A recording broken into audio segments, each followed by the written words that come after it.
Ciao everyone! Today I'm going to share to you one of my favorite pancit bihon recipes na chow mi fan, Taiwanese version. At sa recipe na ito, gagamitan natin ng special knife.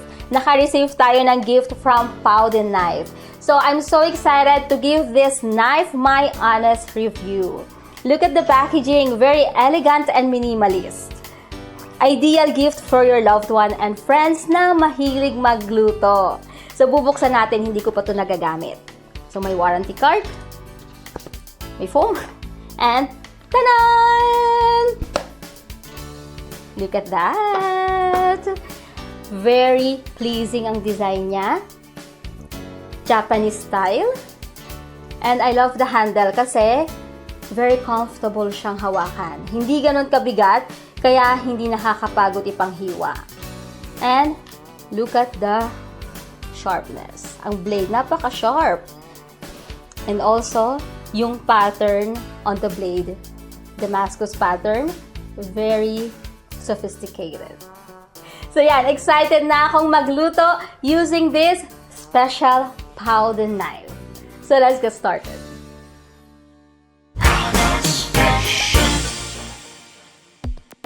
First, let's squeeze the soak-dried shrimp. Transfer sa bowl. Ang napagbabaran, huwag itatapon kasi gagamitin natin yan mamaya. Next, ang dried shiitake mushroom na binabad din sa tubig for 1 hour or hanggang sa lumambot ito. Squeeze ng mabuti. Huwag din itatapon itong pinagbabaran for later use. Cut off the stem, then cut into thin slices. Look guys, kung gaano ka-sharp ang blade nito.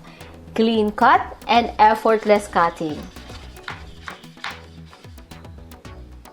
Subukan naman natin sa vegetables, cabbage and carrots. Hiwain muna ng pahalang, then hiwain ng pa-julienne.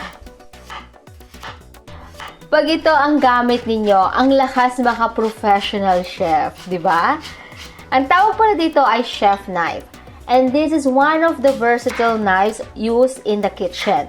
Kasi pwede itong pang-cut, shred, chop, and mince.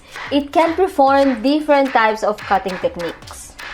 Ang ideal length for chef knife is 8 inches or 20 centimeters. Gaya nitong gamit ko.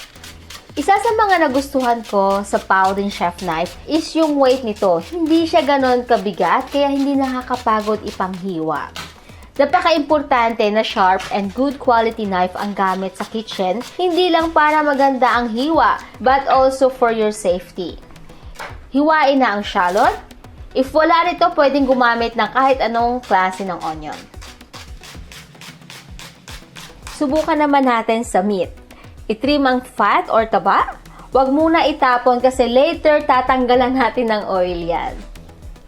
Even sa meat, ang smooth ng pag-cut nito. Honestly, na-impress ako sa quality ng Powden chef knife. If you are interested to visit their website and Amazon store, ilalagay ko ang link sa baba.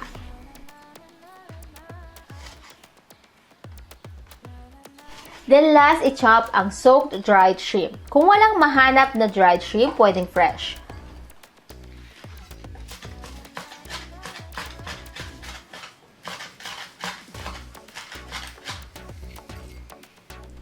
For washing and carrying your knife, hand wash is recommended. Huwag na huwag ilalagay sa dishwasher kasi masisira ang blade nito at mapupurol siya. Ayan, simulan na natin magluto. Paan rin ang apoy over low-medium heat. Ilagay ang pork belly. Isasama din natin itong tinanggal na fat.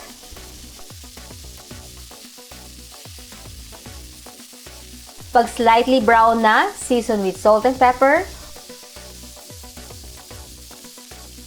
Ang mga Taiwanese, gustong-gusto din nila itong part ng pork. Kasi mas masarap ito because of high fat content, syempre.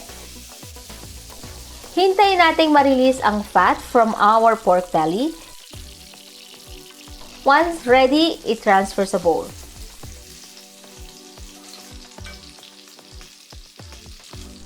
Next, ang shallot. Isasama na din ang garlic. Isutay ito hanggang mag-brown na ang shallot. Make sure na hahaluin ito habang niluluto para hindi matututong. Kung hindi pa po kayo nakakapag-subscribe sa Anna's Passion, please consider subscribing and pakiring na rin yung notification bell para updated kayo sa lahat ng aking new recipes.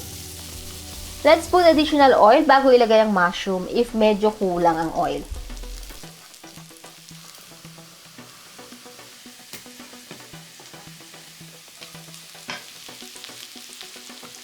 Ilagay ang white part ng scallion. Mix everything well.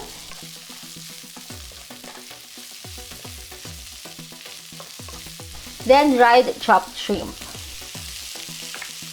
Mix again. Maglagay ng tubig na pinagbabara ng mushroom.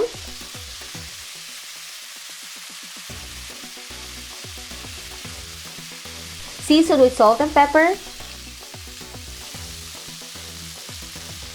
Then cook for 5 minutes. Add the cooked pork belly. Mix everything well.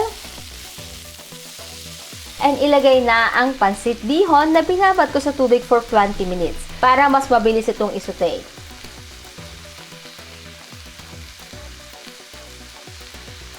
Gugupitin ko ito kasi masyadong mahaba.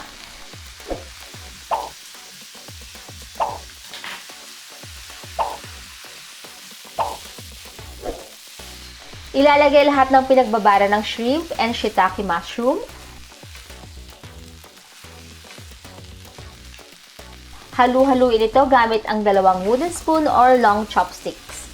Maglagay ng soy sauce and a little bit of oyster sauce, pero optional lang ito.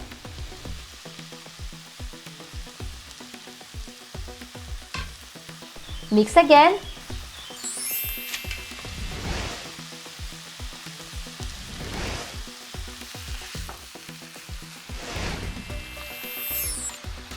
Season with granulated fish broth.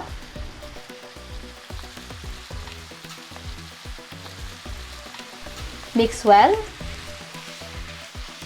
Now it's time to add our veggies. Yes, ganito ang Taiwanese style sa pagluto ng pansit. Last ang cabbage and carrot kasi ayaw ng mga Taiwanese na overcooked ang vegetables kahit naman tayo, di ba? Haluin ito, then ipailalim ang veggies for at least 2 minutes.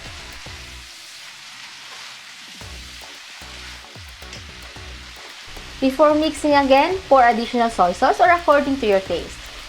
Season with pepper. Then stir everything well.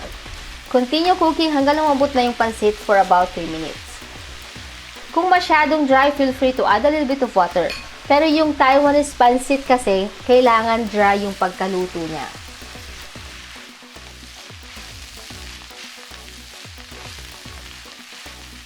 For the final touch, add scallion, pwedeng parsley or cilantro. Give your final mix and we're done!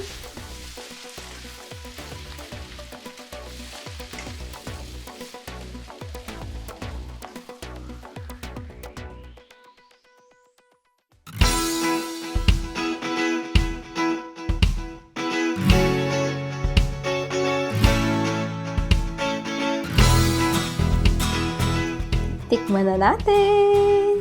Ayan na.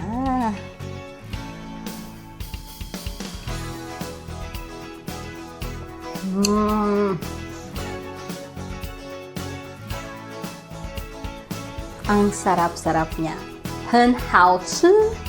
Delicioso. Yummy.